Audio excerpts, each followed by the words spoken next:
Welcome to the Martin Bailey Photography Podcast. It's December 5, 2019, and this is episode 687.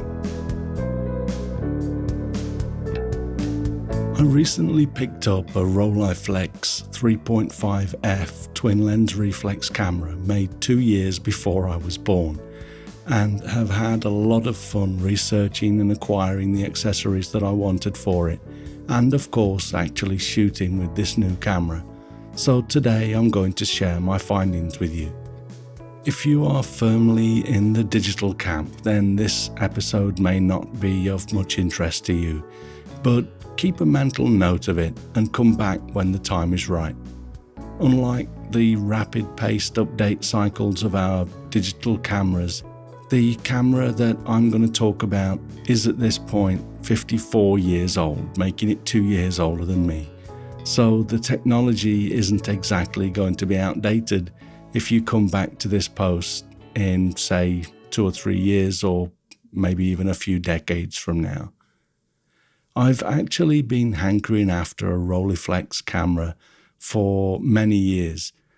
Before I bought the Yashica D twin lens reflex camera that I showed you in my recent video about developing film with the lab box, I had spent time in Map Camera, my favorite camera store here in Tokyo, dreaming of picking up one of these wonderful pieces of historic German engineering. Well, with the lab box having reignited the fire in my passion for film, and having checked out my friend Brian Wood-Koiwa's Rolleiflex during his recent visit, I figured it was time to jump down from the fence that I'd been sitting on. I had also been periodically checking the Map Camera website for a good condition Rolleiflex, and noticed one recently that I couldn't resist. For the same price as 2 other Rollies, the one that I bought still had its case, a strap, the original diffuser, and the original box and manual, whereas the others just had a strap, which is relatively common. Although I wasn't able to see the actual quality of the camera beforehand, I bought it online, as Map Camera gives you a month to return or exchange the camera if there's anything wrong with it. And when buying from them, even used cameras come with a 1-year warranty, which is comforting when buying camera gear. I probably paid more than you might expect to pay for a similar camera in the US, having dropped an equivalent of around $1,880 at the current exchange rate. But with all the accessories and warranty, I'm happy enough with the price. I only paid around $200 for my Yashica D on a flea market, so this was a difficult conversation to have with my wife, despite this being essentially a business expense for me, as I am using the camera in my work. As you can see from the photo that I'm sharing on the blog now at mbp.ac/687, the camera comes with its own protective leather case that is extremely well made. The front section just clips onto the main case and can be removed when shooting, leaving just the case around the camera, and the strap attaches to the case when it's on the camera or directly to the camera if you take the case off. The manufacturers really seem to have left nothing out when it comes to details. You can also see the lens cap in this photo, which attaches to the top viewing lens via the same bayonet that you attach filters to, and then as you rotate it into place, it clips into the taking lens at the bottom. When you take it off, it folds into the size of one of the discs, so it can be stored easily. To focus and compose with the Rollie, you flip the viewfinder enclosure up and expose the ground glass screen that you can see in the next image. There's a split circle in the middle of the screen that aligns when the subject is in focus and gradually drifts apart as the subject moves away from the focus plane. To enable you to see, there's a magnifier built into the cover which drops down parallel to the screen and I actually find it easier to both focus and compose using that magnifier. But being able to work at a distance, as you can see in this photo, also has its benefits. For example, I was able to make this shot in Shinjuku recently by holding the camera out at arm's length, pointing downwards, and although the slow shutter speed of a 15th of a second rendered the moving people blurry, the photo is still pretty sharp. In general though, because of the way you hold the camera, a 15th of a second shutter speed doesn't seem to be a problem. I've been loading ISO 100 film mostly, so my shutter speed in the shade has been, on average, only around a 30th of a second. The downside of shooting at arm's length, though, as well as the fact that you are viewing a relatively dark screen, is that it's difficult to really grasp what's in the frame, so I missed the person entering the frame at the bottom here. I'd have preferred it if they weren't there, but I'm learning to accept the imperfection that film and this kind of photography brings, and I'm actually really enjoying that aspect. I also wanted to show you how the light meter on the Rolleiflex works. If you look at this photo, you'll see the two needles and a red zone. The straight needle near the red zone in this photo represents the meter reading of the light in front of the camera. If that falls into the red zone, it means that the available light is too low for accurate meter reading. To set the camera to an appropriate combination of shutter speed and aperture, you simply need to adjust both settings until the straight needle aligns with the circle in the top needle. The light meter is responsible for moving the straight needle, and the changes in both the aperture and the shutter speed move the top needle with the circle on the end. Unless you need to compensate for backlighting or for a snow scene, etc., there really isn't a lot to think about or mess up. The manual states that once the meter reading is so low that the needle is in the red, the meter becomes somewhat unreliable. Relatively little light will still get you out of that red zone though, and so far, having shot and processed 3 films almost completely with the built-in meter, I have found it to be very accurate. Another ingenious feature of this camera is the depth of field scale. If you look at the above image again, you'll see a white area to the right of the number 3, just above where it says feet. That is the amount of the image that will be in focus at that focus distance. As you focus further out, that white area expands to represent the actual depth of focus at any given distance.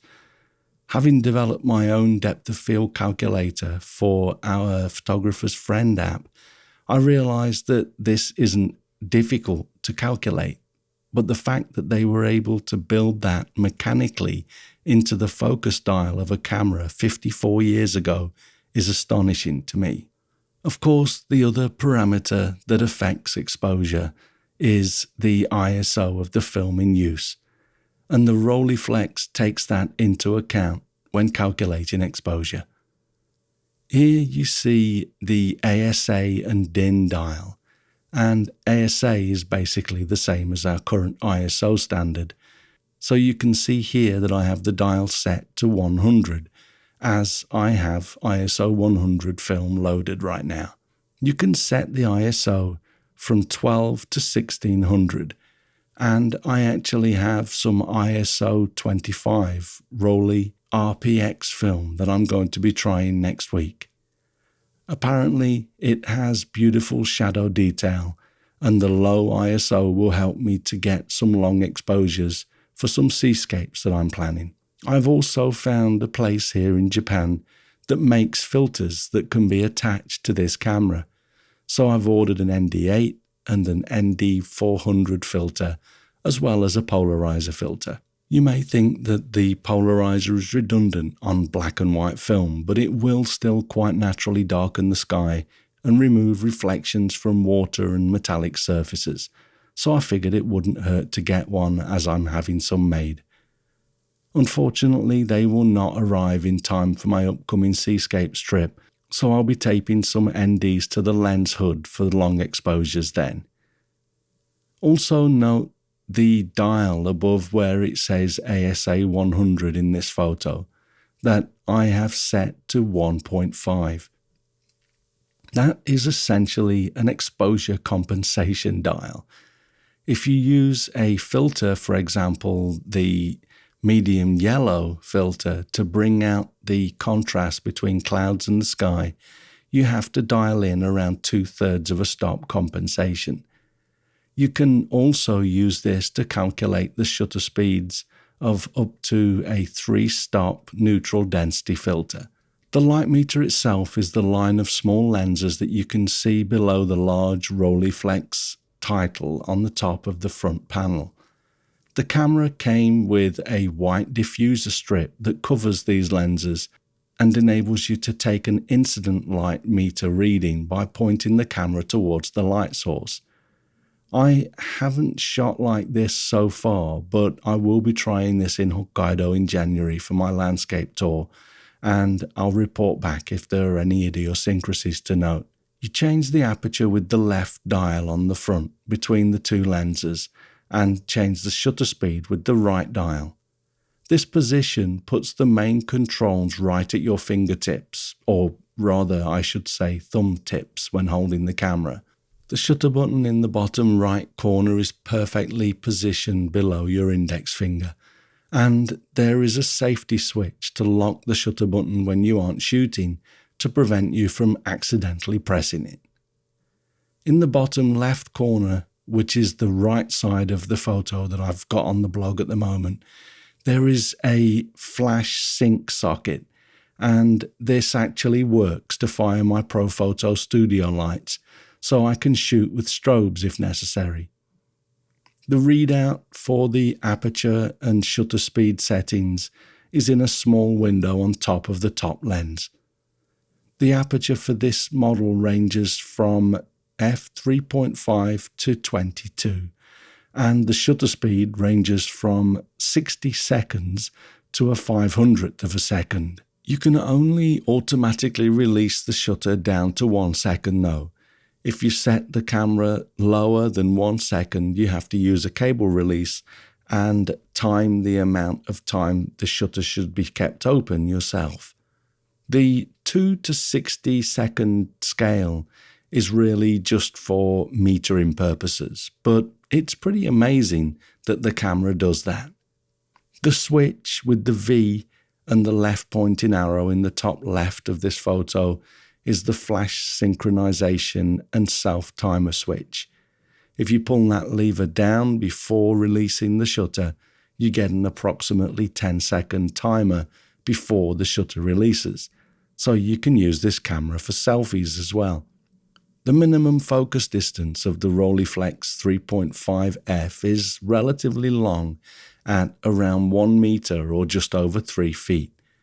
To overcome this, Rollei made 3 close-up filters called the Rolleiflex 1, 2 and 3. The number 1 filter gives you a focusing range of 39.5 to 17.75 inches or 100 to 44 centimeters. The number 2 filter enables focusing from 19.75 to 12.1/8 of an inch or 50 to 30 centimeters, and the number 3 filter is from 12.5 to 9.5 inches or 32 to 24 centimeters. A rough guide for the usage of these filters is, if you want to shoot just head and shoulders shot of a person, the Rolleiflex 1 will get you close enough. For just a face shot, the Rolleiflex 2 will work, and to just about fill the frame with a single large flower head, you'd need the Rolleiflex 3. I have managed to find a good quality copy of each of these close-up lenses and used them now in the field too, but I have not yet developed the 2 films with shots made with them on, although from what I've seen so far the image quality looks absolutely fine, if not very good with these filters fitted. As you can see from this photo of the Rollie sporting the Rolleiflex 3 filters, the filter itself on the bottom taking lens is not that big. The filter on the top viewing lens is larger and pointing down slightly to help correct the parallax shift that occurs as you focus close to the camera.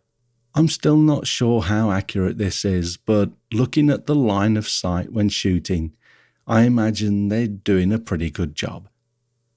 Again, I'll know more once I've developed my 2 recent rolls of film, having done some close-up work over the last few days. I managed to find an old leather case with the Rolleiflex 1 and 2 close-up filters at a local camera store in Ginza, here in Tokyo, as well as a number of coloured filters. And I got a Rolleiflex 3 online which was in excellent condition, so I'm pretty much set now. The colour filters that were included, as you can see in the photo below, are light green, light red, a light yellow and orange. The light red filter renders reds lighter and blues and greens darker. The orange filter does the same, but not quite to the same degree. The green filter renders yellows and greens lighter and reds and blues darker, so it's great for darkening skies and lightening grass and foliage in black and white landscape shots. The yellow filter is also good for increasing the contrast between clouds and a blue sky. You'll also see the R1 filter in that photo, which is apparently a UV filter, but it doesn't really do anything on the planar lens version of this camera, which is the one I have, so it's really nothing more than a protector for me, should I ever need one. I wasn't able to split up the set though, and the price I paid was reasonable just to get the 2 close-up filters and the colour filters, so that's no big deal. The set also contained a metal hood, so I wish I'd found that first, as I bought the first of the 2 along with the camera and paid a pretty penny for it. I also wanted to mention that I figured out how to stop losing the first frame when processing my film in the lab box that I shared with you in episode 682. I had been following the instructions by the manufacturers, both in their manual and videos they created, but the amount of film that they pull out of the light-tight chamber with the film in it to attach the metal clip will always result in losing a frame. I thought I could avoid it by changing how I load the film to gain some leeway at the end, but that isn't possible. So I tried simply removing the tape and backing paper from the film without advancing it at all, and attached the clip to the short tab of film before closing the lab box lid and winding the film onto the spool, and that worked. If you use a lab box and want to keep all 12 frames of a roll of 120 medium format film, you can't pull the film out of the chamber any more than you see in the above photo, regardless of what you'll see in videos, etc., including my own from a few weeks ago. I'd like to mention one last thing, and that is how difficult it was for me to find what I consider a good camera bag for this equipment. I must have spent a total of 3 hours or so online and a good hour in each of 2 separate shops, totaling 5 hours, until I found a bag that I felt worked well for this gear. My goal was to find something simple that I could fit the Rollie in its case and the accessories that I've picked up, as well as some additional film and some space to put in my wallet, etc. if necessary. Most of the bags I found were adequate, but had things like space for an iPad at the back, or they were a little too big or too heavy. Others had really gaudy inner linings or were simply way too expensive. I don't mind paying for a quality product, but I saw some bags in this class as high as $700 for a camera bag, and that, even to me, is way over the top. It's a personal decision, of course, but I personally can't warrant that kind of money for a bag, and I actually still don't think the ones I saw were a good match. I've finally decided on this Temba Skyline 12 bag that cost me around $70 here in Japan, and I see it at around $55 on B&H Photo. I can't say I'm overly in love with the bright blue lining, but I can live with it. And the design is exactly what I wanted otherwise. It's simple and just the right amount of space and number of pockets and pouches.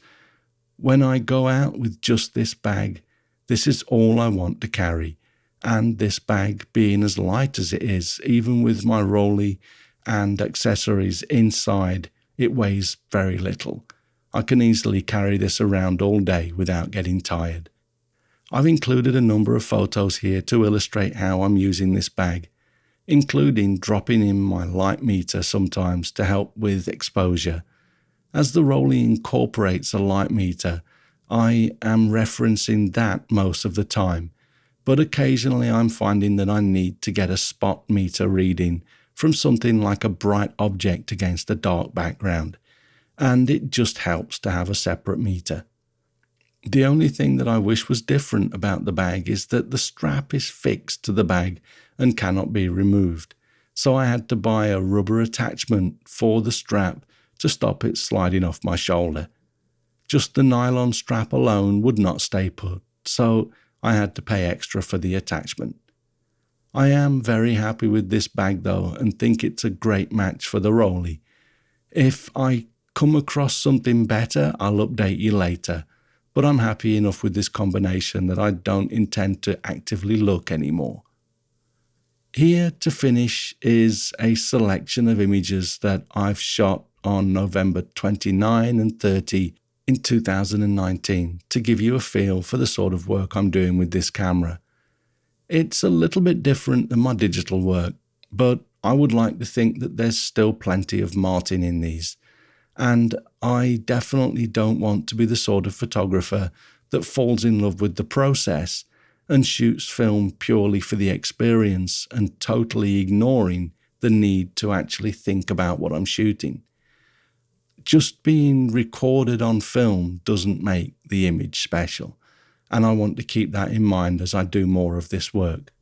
Before we finish, I'd actually like to point out that my photo editing software of choice, Capture One Pro, just received a major update and has been released this week as version 20 with some exciting new features. I'll be creating a video to walk you through the new features soon, but check it out for yourself at CaptureOne.com and download the trial if you don't already use Capture One Pro. Your photography will thank you for it. Okay, so we'll wrap it up there for now. Let me know if you're enjoying these film-related episodes, as I do plan to bring you a few more film-related topics from time to time. Thanks very much for listening today. If you enjoy this podcast, please share a link with your friends. Subscribe in iTunes or your favorite podcast program to ensure uninterrupted delivery. If you have a moment to rate the podcast or leave us a review in iTunes, that helps to keep us relevant in the huge number of podcasts out there now. You can find me on Instagram, Facebook, LinkedIn and Twitter, and links to everything that I'm up to are at martinbaileyphotography.com, so do drop by and take a look. I'll be back next week with another episode, but in the meantime, you take care and have a great week, whatever you're doing. Bye-bye.